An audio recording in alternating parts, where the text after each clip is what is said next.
Hello people, today I'm going to be showing you guys how to make this aluminum profile in Autodesk Inventor 2024. I'm going to have the engineering drawing somewhere at the end of the video so you guys can skip to that if you want it. So let's get started.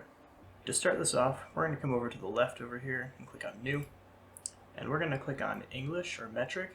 English if we want to use inches, metric if we want to use millimeters. I'm going to go to metric this time. And I'm going to come over to standard millimeter.ipt. Click Create. Now I'm going to come over to the top left and click on 2D Sketch. Then I'm going to click on any of these planes. I'm going to do the XY plane right here. And then to start the sketch off, I'm going to draw a circle right on the origin. I'm going to make it about yay big. I'm going to click the Dimension tool, and I'm going to make this, let's say 5 millimeters, just to start this off. Next, I'm going to come over to the Rectangle tool and click the little drop down next to it, or underneath it, and go to 2-point center.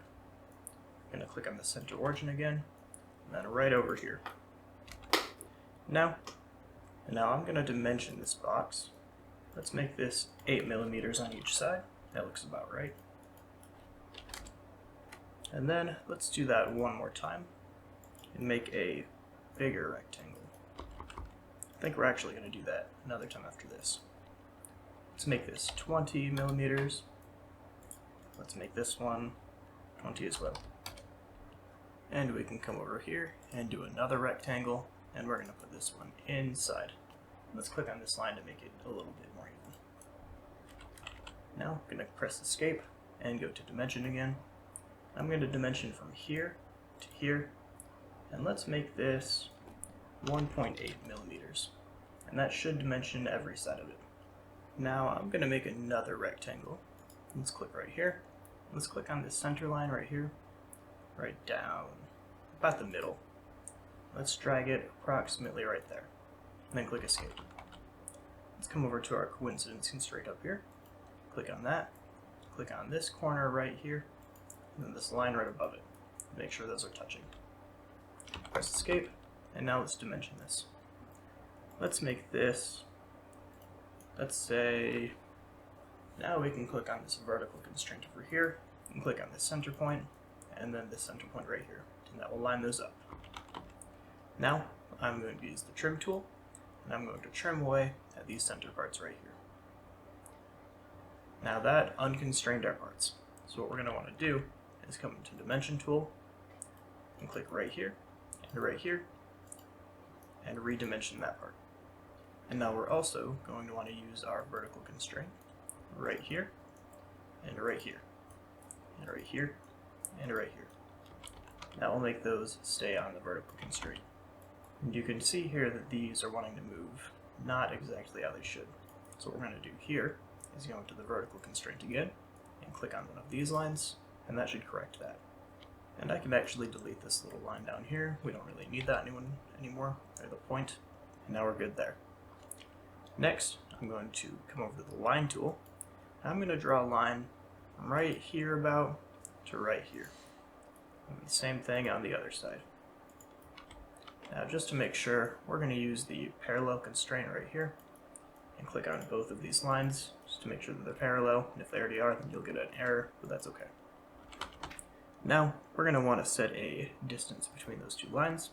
So let's go right here, and right here, drag it out here, and let's make that about 1.5 millimeters.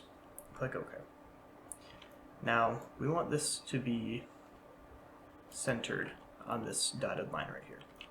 So to do that, we're going to draw a dimension from right here to the center line, drag it up here, and then click on the original dimension that you made, and then divide it by 2, and then click Enter, and that will center it between this line.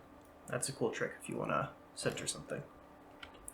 You can press Escape now, and we're going to come up to the Trim tool, and we're going to trim this little bit right up here, and then press Escape. You can see this starting to form.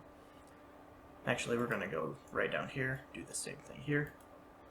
So now we have a profile right here. Now, similar to what we have up here with this section cut out right here, we're going to do the same thing right here. So let's drag to about where the middle is, drag approximately up there, and click. Now you can see that's not exactly touching our line, so we're going to come up to coincidence constraint, click on this corner, and then this line, and that will join those. Click escape, and then we're going to add the same dimension between here and here, which is 6.2.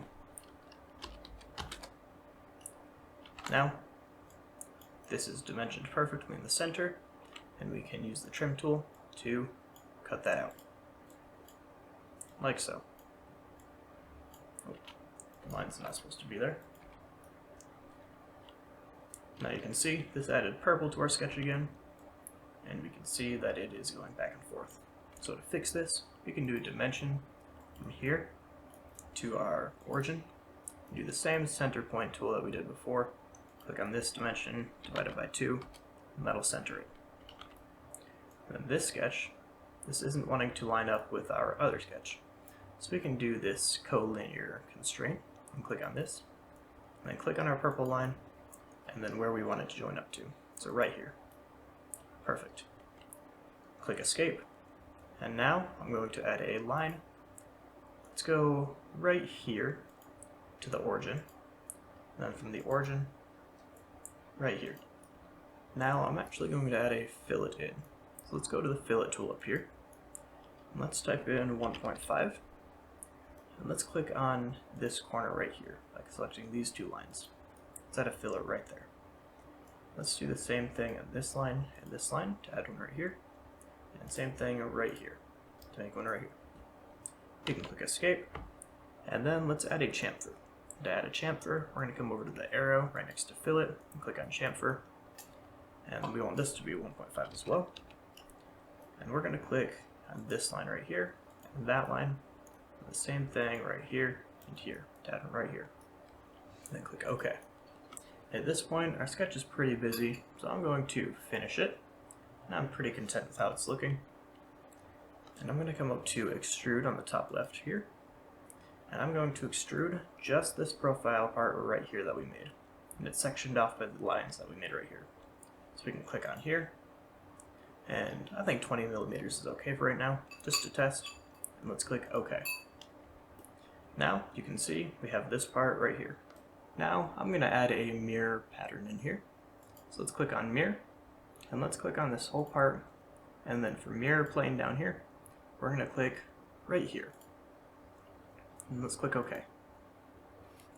And then the last step, we're going to add one more mirror, click on these two parts, and then for mirror plane, click on this plane right here, and click OK. Now you can see we have the finished profile. We can come in and change this extrusion to be, let's say, 100 millimeters. Click OK. That will make it longer. Then you've got your perfect bar right here. Now if you want this to be accurate, we can come up to the top right here, where it says default, and click down here. We can scroll through and look for a metal that we think will look good.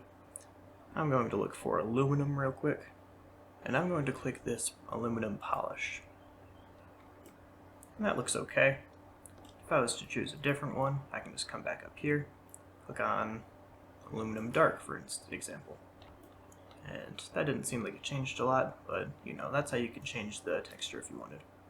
For me, I like chrome polished black, so I'm going to stay with that. It looks like this, and it's very nice.